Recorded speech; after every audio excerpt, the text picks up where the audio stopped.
Has Pluto in Aquarius gotten your attention yet? I hope so. This is not one of those quick transits that is here today and gone before you've even had time to fully understand what it means. Pluto is slow-moving. Pluto takes its time. Pluto does not rush through a sign just to sprinkle a little temporary intensity on your life and move on. Pluto applies pressure over time. That is why it is not subtle, even when it seems to start that way. Pluto may whisper before it screams, but eventually, it makes the thing you have been avoiding almost impossible to ignore. And I think that is largely what people are underestimating about this transit. Pluto in Aquarius is not just about technology, AI, social media, friend groups, community, collective movements, systems, and all the other Aquarius keywords we can pull from an astrology book. Yes, those things matter. They matter a lot.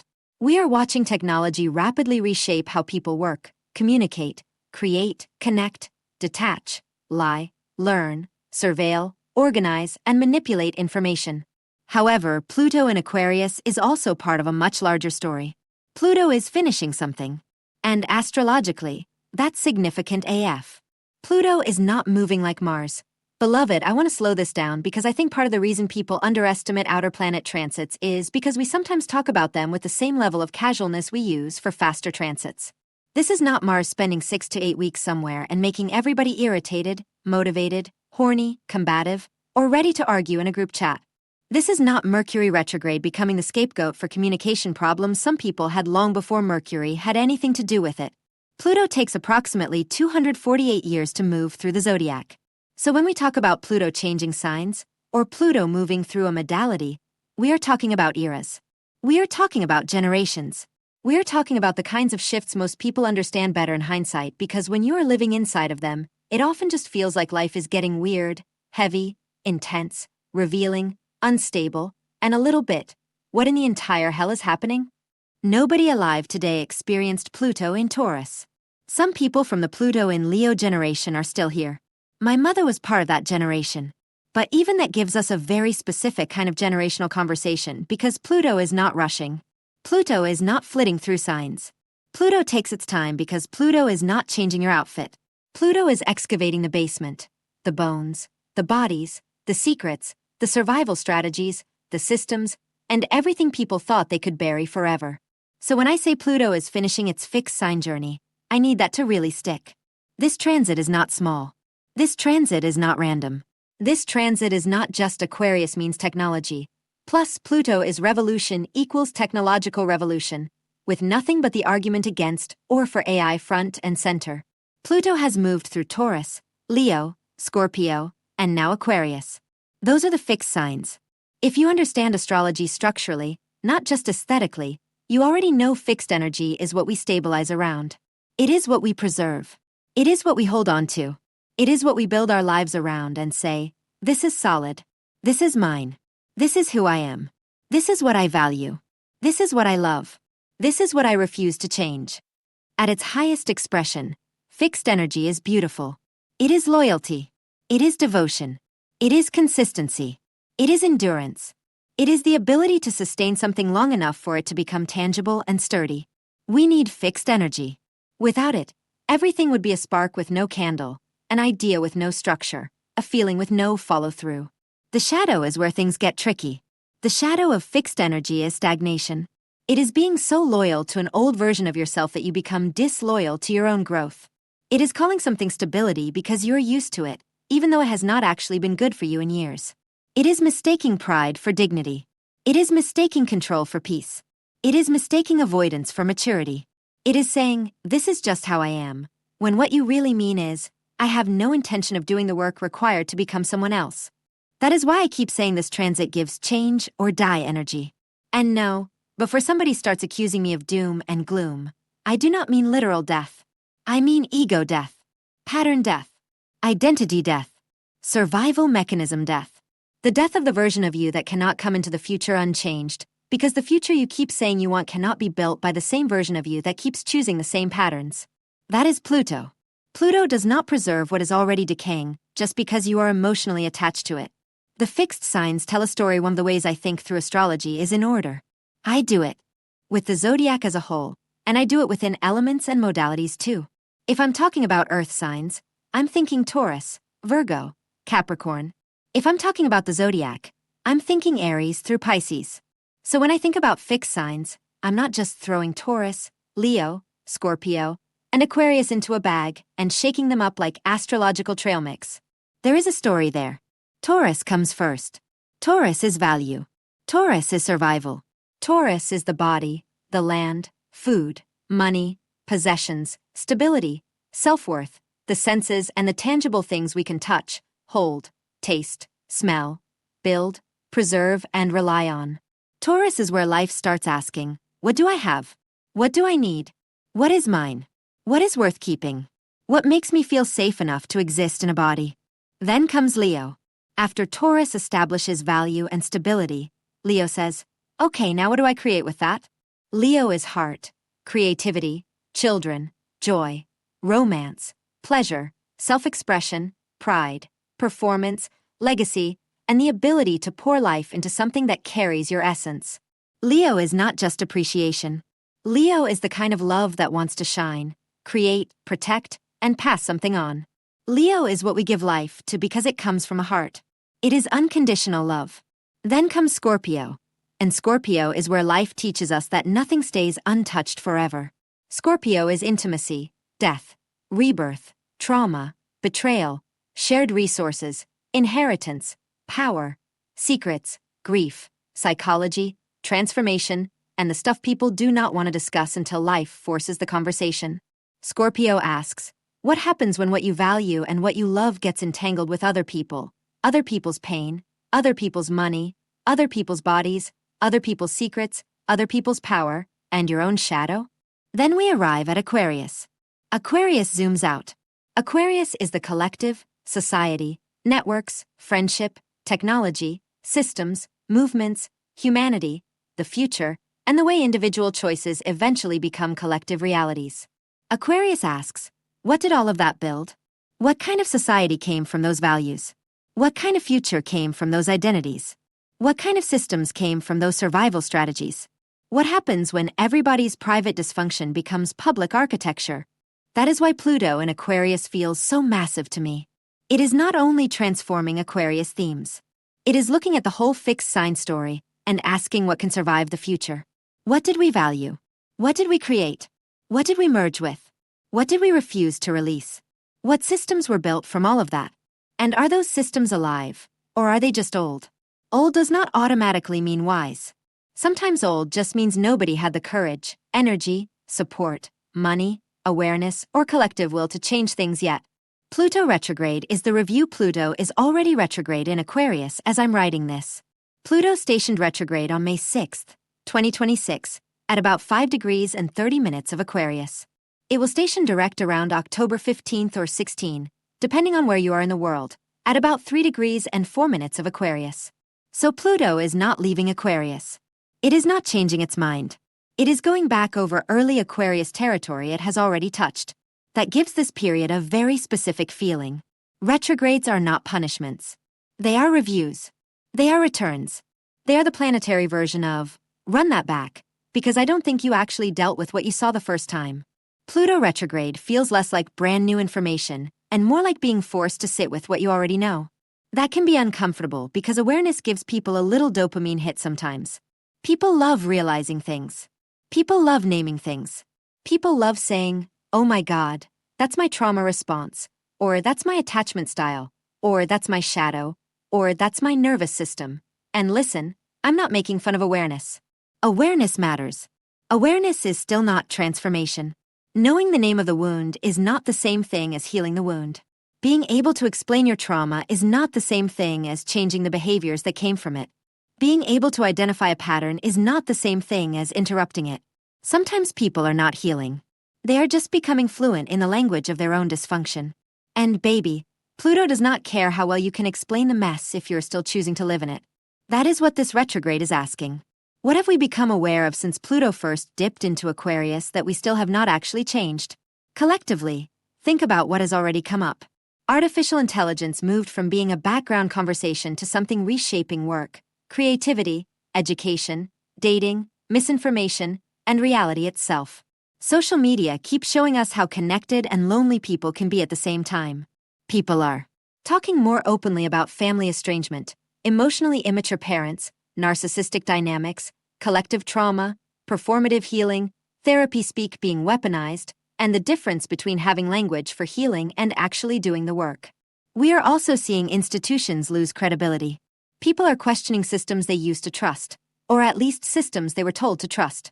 The United States just came through its Pluto return in Capricorn, and now here we are with Pluto in Aquarius while this country is sitting in its 250th anniversary year, still arguing over what it is, who it serves, who it protects, who it excludes, what it values, and what future it is actually building. That is not random at all to me. And for my human design folks, yes, I do think the 2027 conversation lives in the background of this too. I am not making that the center of this article, but when you look at how many systems are showing signs of strain, how many old structures are crumbling, and how many people are sensing that the way we have been living cannot simply continue as is, it all rhymes. Pluto in Aquarius is not just asking whether you personally want to heal. It is asking what happens when enough people do not. The part one cannot unsee this transit became deeply personal for me because I've been watching certain patterns play out in real time with people I know. Not hypothetical people. Not strangers on the internet. People close enough for me to observe over the years. People I have loved. People I have had compassion for. People whose pain I understand enough to know they did not become this way out of nowhere. Still, the pattern is the pattern. I know a pair of siblings born 3 years and 3 days apart. I am not naming them out of respect, and I am not writing this to drag anyone for sport. I am using them as real-life case studies because astrology always becomes clearer when you can see it moving through actual people, actual behavior, actual choices, and actual consequences. Both survived severe trauma growing up. Both have heavy fixed sign energy in their charts. Both are Scorpio risings. Both have strong Leo placements. One has a Taurus moon, Taurus Mars, Taurus South Node, Leo Sun, Leo Mercury, and Scorpio North Node. The other has a Leo Sun, Leo Mars, Mercury retrograde in Leo, an Aquarius moon, and Taurus ruling the 7th house of the chart. So when I talk about fixed sign stagnation, I'm not just sitting here coming up with fun word associations. I have watched heavy fixed energy try to survive Pluto's pressure in real life, and few. Let's stay there for a second. This is not about saying fixed signs are bad. I do not do lazy astrology like that. Fixed energy can be loyal, powerful, creative, protective, deeply loving, and incredibly enduring. If fixed energy gets organized around trauma, pride, control, avoidance, resentment, or fear, though, it can become a fortress with no windows. And then the person inside calls that safety. One of these siblings once said they could not face their trauma because they believed it would kill them. I understood what they meant. I really did. Healing can feel like death because in a way it is. Not physical death, but the death of the version of you that survived by splitting off, shutting down, dissociating, suppressing, over-controlling, over-performing, under-feeling, or pretending you were fine because being honest about how not fine you were would have overwhelmed the whole system. I have empathy for that. I also know not dealing with it is still doing something. It's just not doing something healthy. This person thinks the trauma is not impacting them because they are not facing it head-on. In their mind, if they do not turn around and look at it, it cannot touch them. From where I'm standing, it is not gone. It is behind them like a massive dam full of everything they refuse to process, and they do not realize how much energy it takes to hold that dam up every single day. They are not free from it. They are employed by it. Every trigger, every nightmare, every conflict, every chaotic situation, every moment where life presses on that wound, that shit is trying to come up and out. And instead of letting it come up so it can be processed, grieved, prayed over, talked through, screamed about, cried out, written down, moved through, or whatever it needs to be, they shove it back down and call that survival. Now, before somebody gets in my comments acting like I said healing is easy, I did not. Healing is not easy. I did not levitate out of my mother's vagina healed, Buddha, and fully self-actualized. I had to go through my own fires. I had to face my own mess. I had to grow through things I would have preferred to skip. I have had versions of myself die so other versions could live, and I'm sure there will be more because that is life. So no, I am not saying this from a spiritual high horse. I am saying it from experience. At some point, survival cannot be anyone's entire personality. Chaos and calm can be the same avoidance, wearing different outfits. What fascinates me about these two siblings is that on the surface, they do not express the stuck patterns the same way. One looks more like chaos. Constant movement. Constant crisis. Constant overwhelm. A life that seems to be held together with prayers, duct tape, a paperclip, and somebody else's patience. Their inner world is not hidden. It is all over the outer life. And that is not me being cruel. That is me being observant. When someone's business, home, relationships, sleep, emotional regulation, and daily functioning are all reflecting the same unprocessed pain, at what point do we stop pretending the inner world is private? Their life is telling on it. The other sibling looks calmer from the outside, but that calm is not always peace. Sometimes it is shut down. Sometimes it is stonewalling. Sometimes it is emotional evacuation. Sometimes their "I have nothing to say" is not maturity. Sometimes their "okay" is not acceptance. Their walking away from accountability is never really about peacekeeping for all. It's about maintaining the stagnant status quo for self. Avoidance does not always look dramatic. Sometimes it looks like going silent. Sometimes it looks like going back to a video game, a phone, a hobby, a distraction, or a routine like nothing happened. Sometimes it looks like sending a random funny video to someone you haven't spoken to in weeks while a whole elephant is sitting in the middle of the text thread wearing tap shoes. And if you're the person trying to have a real conversation, you start feeling like you're losing your mind because you are not asking for perfection. You are asking for participation. You are asking the person to come into the room emotionally and actually engage with the impact of their behavior. That should not be an impossible request. For some people, accountability feels like annihilation. You can say, "This behavior hurt me," and they hear, "You are a bad person." You can say, "I need you to show up differently," and they hear, "You are irredeemable." You can say, "This pattern cannot continue," and suddenly you are the villain because you had the nerve to name the pattern. That is maddening. It is also very Pluto. Pluto reveals what is underneath the reaction. The issue is not just the argument. The issue is the shame system under the argument, the avoidance under the shame, the trauma under the avoidance, and the identity built around never having to fully face the original wound. That is where the work lives. That is exactly where some people refuse to go. Bad behavior, bad person, and the space between "I am not interested in flattening people into good" or bad, like we are 5 years old and still need morality explained with cartoon villains. Humans are complicated. All of us are capable of bad behavior. I do not care how spiritual, healed, therapized, educated, intuitive, saved, sanctified, or moisturized you are. You are capable of hurting people. You are capable of being selfish. You are capable of being wrong. You are capable of reacting from a wound. You are capable of doing something you later need to repair. Bad behavior does not automatically make someone a bad person. If someone keeps bringing the same harmful behavior to your attention and you keep refusing to examine it, correct it, repair it, or even have an honest conversation about it, the behavior eventually stops looking like an accident. At some point, repeated behavior becomes character. At some point, your actions become your resume. That is precisely where Pluto stops playing with people.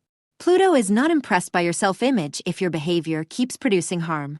Pluto is not impressed by the fact that you think you are a good person if the people around you are starving for care, accountability, presence, or reciprocity. Pluto wants to know what your life is actually producing. What are your relationships experiencing? What are your children experiencing? What is your home experiencing? What is your body experiencing? What is your work experiencing? What are people constantly having to compensate for because you will not grow? That is the question. Not whether you can explain why you are this way. What are you doing with the fact that you know? Love is participation. This is another place where Pluto in Aquarius gets us clear, because none of us exists in isolation. I know people love to say, "I didn't mean to hurt you." And sometimes that is true. Sometimes people really do cause harm without intending to. I can give grace for that. We are human. We are clumsy. We are wounded. We are learning. But intention is not the only thing that matters. Impact matters too. And sometimes impact is much louder on the receiving end than intention ever was on the giving end. You may not have intended to hurt somebody, but if your behavior keeps hurting them and they keep telling you that, at what point do you stop hiding behind what you meant and start dealing with what you're actually doing? That is clearly what I think some people want to skip. Because when someone refuses to grow, they are not the only person paying for that refusal. The people around them pay too. The partners, the children, the friends, the family members, the coworkers, the people who keep trying to love them, support them, understand them, accommodate them, explain things to them, forgive them, and make room for the version of them they keep promising is coming. The stubbornness becomes communal. the stagnation becomes everybody's problem. And that is deeply unfair. If you are bleeding all over people and they tell you, "Hey, you're bleeding on me," the loving response is not to argue about whether you meant to bleed. The loving response is to tend to the wound. That is what I mean when I say love is participation. Love is not just attachment. Love is not just history. Love is not just saying, "I love you." Love is not simply being used to someone's presence or enjoying what they provide. Love has to care about impact. Love has to care about repair. Love has to care about whether the people around us are constantly absorbing the cost of our refusal to heal. If we love people, we care about how we affect them. If we love people, we care when our patterns are hurting them. If we love people, we do not keep demanding endless grace while offering little to no transformation. And if we don't care how we impact the people we claim to love, then we have to ask a hard question. Is that love? Or is that attachment with mediocre PR? That is the kind of question Pluto asks. Not because Pluto is trying to shame anybody, but because Pluto has no interest in preserving stories that are not backed up by behavior. The difference between struggling and refusing, I know somebody is going to try to turn this into, well, everybody struggles, so let's go ahead and handle that before it starts tap dancing in somebody's mind and dances into the comments. Yes, everybody struggles. That is not what I'm talking about. There is a difference between someone struggling and someone refusing. There is a difference between someone saying, "I know this is a pattern, and I'm actively working on it," and someone saying, "This is just how I am," while everybody around them keeps paying the bill for that refusal. There is a difference between needing grace and using grace as a storage unit for stagnation. There is a difference between falling short while growing and setting up camp in the shortfall while expecting everyone else to decorate around you. That is what I'm talking about. Some people do not want healing. They want relief from consequences. They want people to stop being affected by their behavior without actually changing the behavior. They want the relationship, but not the responsibility. The love, but not the accountability. The home, but not the labor. The children, but not the presence. The partnership, but not the participation. And if you call that out, suddenly you are mean. You are harsh. You are negative. You are doing too much. You are attacking. Baby, no. Sometimes accountability just feels like an attack to the part of you that was planning to stay the same. That does not make it an attack. Why fixed signs are feeling this so strongly? If you have strong fixed sign placements, Pluto in Aquarius is going to be activating something in your chart by conjunction, opposition, or square at some point during this long transit. If you have Aquarius placements, Pluto will form conjunctions to them over time. Remember, a conjunction is anything but casual. Pluto sitting on a planet or point in your chart brings the energy right into the room with that part of you. It merges.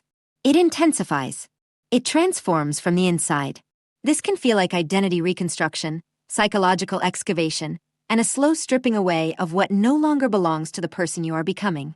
If you have Leo placements, Pluto will oppose them.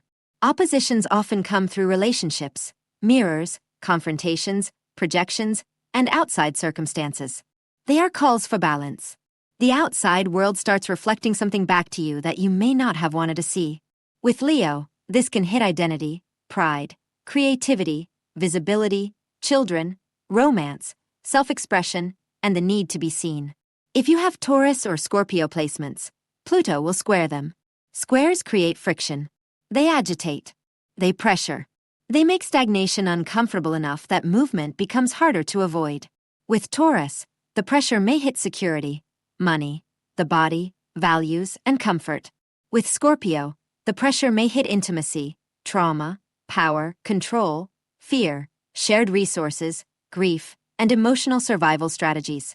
This is why change or die feels especially potent for fixed placements. Fixed signs do not usually move because someone sent them a helpful, inspirational quote. Fixed energy often moves when the discomfort of staying the same becomes stronger than the fear of changing. And Pluto knows exactly how to apply that kind of pressure. What Pluto can mean for your fixed planets if Pluto is making a conjunction to your Sun, something about your identity, vitality, purpose, confidence, and sense of self is being transformed from the inside out. This can feel like the old version of you is no longer available, but the new version is not fully formed yet. That in-between space can be uncomfortable because the Sun wants to know itself. But Pluto says, first, let's remove who you became to survive, perform, please, protect, or control. If Pluto is opposing your Sun, identity transformation may arrive through other people, relationships, opposition, confrontation, or circumstances that force you to see yourself more clearly. This is where projection can get loud AF. You may feel like people are challenging who you are, but the deeper question is whether they are challenging the false structures around who you thought you had to be. If Pluto is squaring your sun, pressure builds around identity, purpose, ego, confidence, and self-expression. A square will not always let you bypass discomfort. It creates friction, and friction creates heat. If you've been trying to keep living as a version of yourself that no longer has life in it, Pluto square the sun can make that impossible to ignore. If Pluto is making a conjunction to your moon, the emotional body is being excavated. The moon is your needs, instincts, emotional memory, home life, private self, mothering patterns, safety needs, and inner world. Pluto conjunct the moon can bring buried feelings to the surface and force you to stop calling emotional familiarity safety. If your nervous system learned chaos is home, Pluto may make that painfully clear. If Pluto is opposing your moon, emotional triggers may come through relationships, family dynamics, home situations, or outside circumstances that make your inner world harder to avoid. The moon wants comfort, but Pluto wants truth. So the question becomes, is this actually nurturing me, or is it just what I know? If Pluto is squaring your moon, emotional discomfort becomes difficult to suppress. This can expose where you have been overfunctioning, underfeeling, clinging, avoiding, caregiving, controlling, or calling dysfunction normal because it is familiar. Pluto square the moon can make you change how you create safety within yourself.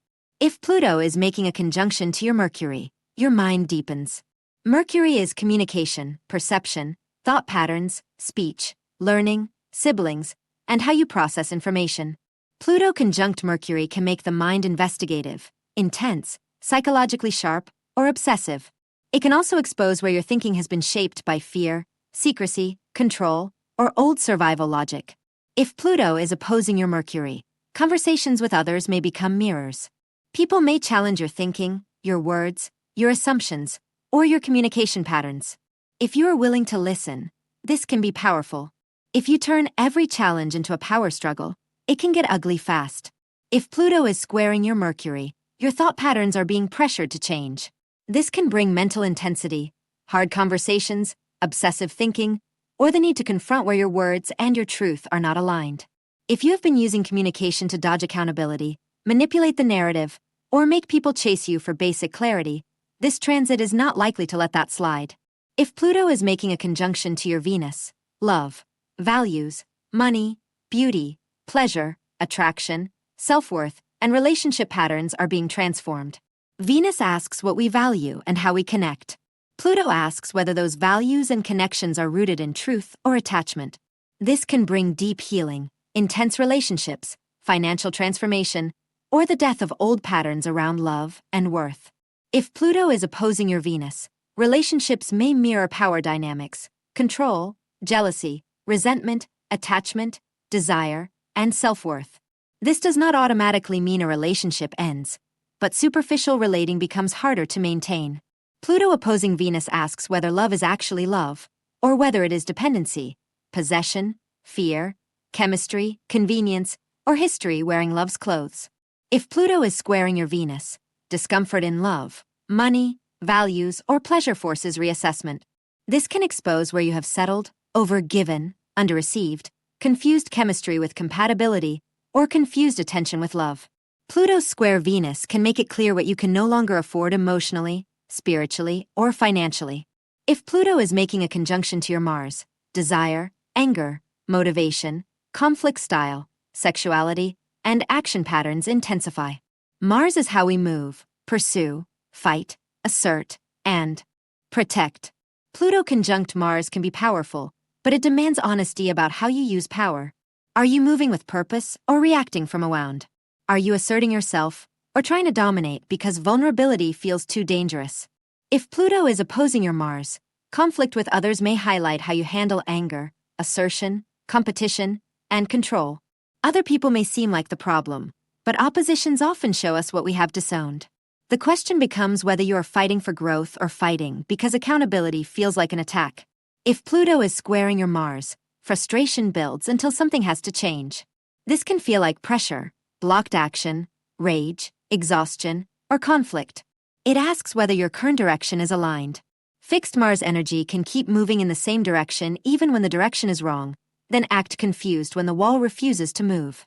Pluto square Mars will ask whether your will is serving your evolution or just defending your ego. If Pluto is making a conjunction to your Jupiter, your beliefs, worldview, faith, growth path, education, and sense of meaning are being transformed. Jupiter expands, and Pluto intensifies.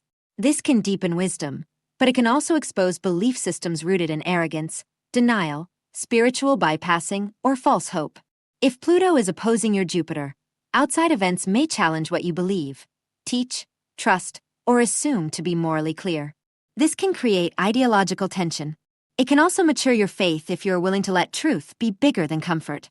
If Pluto is squaring your Jupiter, growth requires letting go of inflated or outdated beliefs. This can be humbling. It can show where optimism became denial, where confidence became arrogance, or where belief became another way to avoid reality. Pluto square Jupiter asks for deeper wisdom, not louder certainty. If Pluto is making a conjunction to your Saturn, your structures, responsibilities, fears, commitments, boundaries, and long-term foundations are being rebuilt. Saturn is what we build over time. Pluto tests whether the foundation can survive pressure. This can be serious energy, but it can also make you stronger than you have ever been if you are willing to rebuild honestly. If Pluto is opposing your Saturn, external pressures may test your boundaries, commitments, responsibilities, authority issues, or life structures. This can feel like reality confronting you through other people or circumstances. The lesson is not to collapse under pressure, but to become more honest about what is and is not sustainable. If Pluto is squaring your Saturn, life may force you to confront structures that are no longer sound.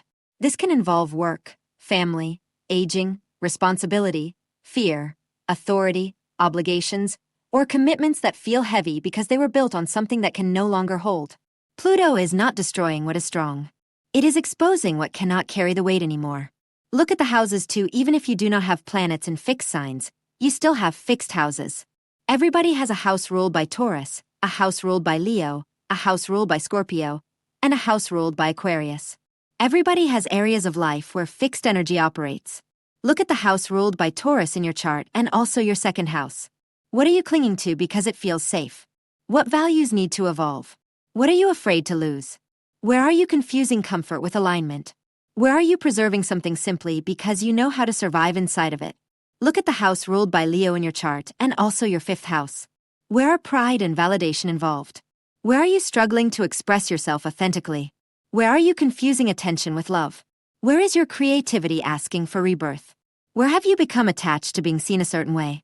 Look at the house ruled by Scorpio in your chart and also your eighth house. What are you refusing to confront emotionally? What inherited patterns are still operating your life from behind the scenes? What pain are you holding on to because at least it is familiar? Where are power, intimacy, debt, grief, shared resources, trauma, or control asking for transformation? Look at the house ruled by Aquarius in your chart and also your 11th house. What future are you actually building? What communities are you attached to? What systems are collapsing? What collective patterns are you unconsciously participating in? Where are you being asked to think beyond personal comfort and consider the larger pattern? Pluto in Aquarius is collective, yes. And the collective always finds a doorway through the personal. Uranus in Gemini, Saturn in Aries, and the noise around the transformation now. Pluto is the focus of this article, but it is not the only thing happening. Uranus is now in Gemini, and that alone is enough to make me want to stare into the camera like I'm on The Office. Gemini is communication, information, media, messaging, language, transportation, perception, and the way ideas move. Uranus disrupts, awakens, shocks, liberates, and electrifies. Put Uranus in Gemini while Pluto is in Aquarius, and suddenly the air signs are not just having thoughts. The air signs are building realities with those thoughts, disrupting realities with those thoughts, and sometimes completely losing the plot with those thoughts. So when we talk about misinformation, disinformation, propaganda, AI, media manipulation, communication breakdowns, technological acceleration, and people not knowing what is real anymore, I am not shocked. I don't say that casually either. I did a piece before on Uranus in Gemini, and what has happened historically when Uranus was there, and we do not need to pretend we are not already seeing echoes. We are in a time where information itself is unstable, and when information is unstable, Perception becomes a battlefield. Saturn in Aries adds another layer because Aries is identity, action, assertion, combat, selfhood, and the courage to begin. Saturn in Aries can ask us to mature in how we act, how we fight, how we define ourselves, and how we take responsibility for the consequences of our will. Since Saturn in Aries can sextile Pluto in Aquarius at different points, there is opportunity there. It is not all doom and gloom. There is a chance to build new courage, new discipline, new social structures, and new ways of acting in alignment with the future. Opportunity does not mean ease. It means there is a door. You still have to walk through it. What Pluto actually wants, I do not think Pluto wants perfection. I think Pluto wants honesty. Real honesty. The kind of honesty that says, this pattern is no longer sustainable. The kind that says, this behavior is harming me and other people. The kind that says, I cannot keep calling this peace when it is really avoidance. The kind that says, I cannot keep calling this love when there is no participation. The kind that says, I cannot build a future on top of the same coping mechanisms that kept me alive, but never actually let me live. That is the Pluto-themed work. Not aesthetic healing. Not performance. Not language. Not a TikTok vocabulary list of therapy terms. Actual participation in transformation. And yes, transformation hurts. It hurts to realize something you loved cannot come with you in its current form. It hurts to realize someone you love may choose stagnation over accountability. It hurts to realize you cannot save people by pouring more love into them. It hurts to grieve potential. It hurts to stop waiting for the version of someone you kept hoping would show up. Stagnation hurts too. The difference is one pain moves you somewhere, and the other keeps charging interest while asking everyone around it to help pay the bill. If you want to work with this personally, if you want to understand how Pluto in Aquarius is personally impacting your chart, especially if you have fixed sign placements or if you already know life has been applying pressure in a way you can no longer ignore, I am opening space for a small number of one-on-one clients. Right now, I am only taking clients who want to work together for at least 3 months, starting at $350 per month. Installment options are available. This journey includes astrology and human design, so we are not just looking at what is happening in your chart. We are also looking at how you are designed to move through life, make decisions, work with your energy, understand your patterns, and stop trying to force yourself through transformation in ways that were never aligned for you in the first place. This is not for quick curiosity readings. This is for people who want to understand their chart, track the timing, work with the patterns, and actually engage the process instead of just collecting information. Astrology is not supposed to be something you read, nod at, and then keep living exactly the same way. Not if you're working with me. If you feel called to explore the journey, you can schedule a 3-month journey alignment call for a consultation and start your journey here. https://cialenly.com/illy-spiritualgangsta-certified/3-month-journey-alignment-call. Don't miss the blessings of this long transit. I think one of the biggest collective themes we are going to keep seeing under Pluto in Aquarius is the collapse of identities built entirely around survival. People are tired. Spiritually tired. Emotionally tired. Relationally tired. Nervous system tired. Tired of performing wellness while being unwell. Tired of pretending the family system is fine. Tired of calling dysfunction loyalty. Tired of acting like survival mode is a personality. Tired of pouring into people, places, jobs, platforms, systems, and relationships that keep taking without transforming. Some people are going to evolve because of that exhaustion. Other people are going to double down. Not everybody chooses transformation. Some people choose stagnation until stagnation itself becomes unbearable, and sometimes even then, they would rather blame the world than confront themselves honestly. That is the cautionary tale here. It's not fixed signs bad. It's not traumatized people bad. It's not Aquarius bad. And definitely not Pluto scary. This cautionary tale is what happens when pain hardens into identity and someone mistakes emotional immobility for strength. Eventually, repeated behavior becomes structure. Structure becomes identity, and identity becomes destiny, if left unexamined long enough. That is what Pluto exposes. So as Pluto retrogrades through Aquarius, I think the question is simple. Not easy. Simple. What have you become aware of that you still have not actually changed? Whatever that is, I would not assume it is going away just because you got tired of looking at it. Pluto is patient. And baby, Pluto has time. I love you.